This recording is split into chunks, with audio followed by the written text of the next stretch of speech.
The new update 17.3 just came out. There's a bunch of new content. It's probably one of their biggest updates yet. So in this video, I'm going to kind of explain all the new things that came out, what you guys need to know, and stuff that could be helpful to you guys. First thing, they added a new level capacity, so it went from 2,300 to 2,400, and with the introduction of the new island. They added Chocolate Island, which is the island I'm at currently, where you can get the candy chalice from this guy right here. For the candy chalice, you're gonna need a God's chalice and 10 cocoa, which you can get from fighting these enemies right here. And these enemies also give you the new levels you need for that new level capacity. There's a new raid boss called the Dokin, which spawns in the mirror dimension, same place where Katakiri spawns, and you use the candy chalice to spawn him. There's a new fruit, leopard fruit. It's a pretty strong fruit and it has more value than dragon currently, so expect to see it a lot more in the meta. There's a new fruit awakening, which is the dough fruit v2.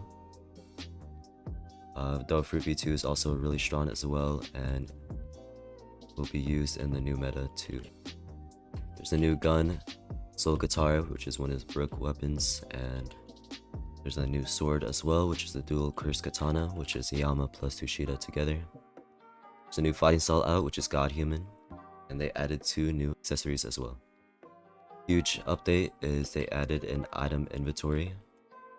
So instead of talking to NPCs or using like boxes to store your stuff, you now have a button for all of that. All items have like a description now, so if I click Dark Blade, it gives them a description and the abilities that it uses. There's new item types as well. You can now store permanent fruits and stat refunds, just like other game passes like the Dark Blade and other stuff like that. You can also trade those permanent fruits and stat refunds too. There's new things called materials, which basically can be used to upgrade and craft items. Items can now be upgraded with these materials, which increase their stats and unlock modifier slots. To upgrade items, you need to loot these materials from enemies, bosses, and map spawns, etc. There's new item categories, so first we have is a treasure. Basically anything consumable, such as fruits, game passes, scrolls, and stat refunds. So all the fruits and stat refunds, game passes will be in here. Stuff you can kind of trade. There's valuables, which is where your materials are going to be held. Then there's obviously accessories, which are your hats, you can descriptions to them as well. Gun category, sword category, and then finally an all category.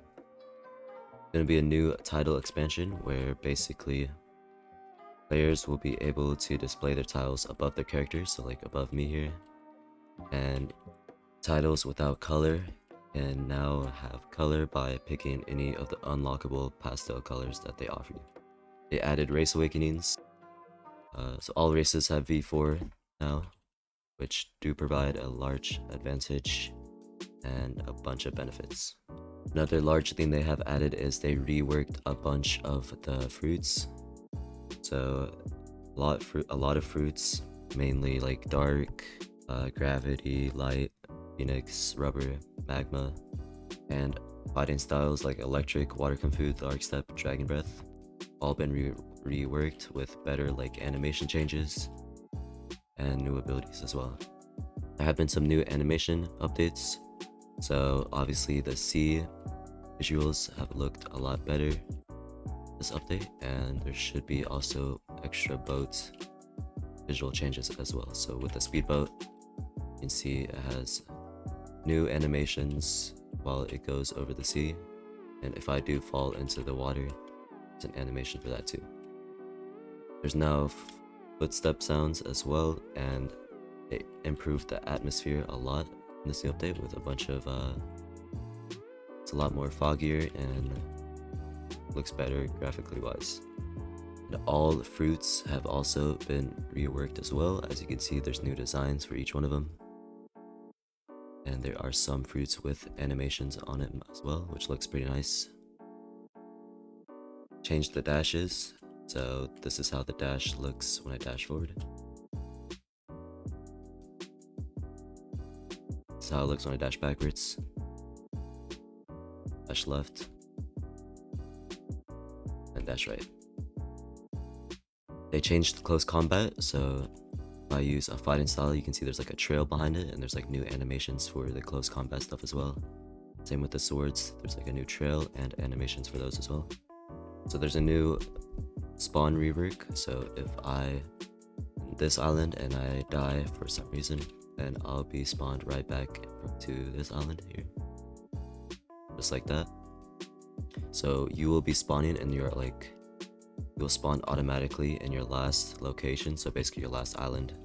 So they kind of made it so you don't forget to set island spawns anymore. You can set a home point where if you click it, it teleports to like an important location. For example, like the cafe, mansion, sea castle, stuff like that. And yeah, there's a bunch of visual changes as well they made. Numbers here look a lot different. Races look different. Dash looks different, and there's like a bunch of stuff that was changed in this update. Another cool thing they added is animated characters here, which I think looks pretty cool, although it's not that much of a big deal. And yeah, there's a bunch of other minor changes, like it's like a death animation and a bunch of other stuff like that. Basically, these are all like the main things that will be coming out and stuff you should look for in this update. This update's probably like one of the largest updates we've seen, so there's a bunch of cool stuff that you guys should try out and explore. And yeah, thank you guys for watching. Appreciate all of you. Let me know what you guys think about this new update. I think it's honestly pretty sick. See you guys.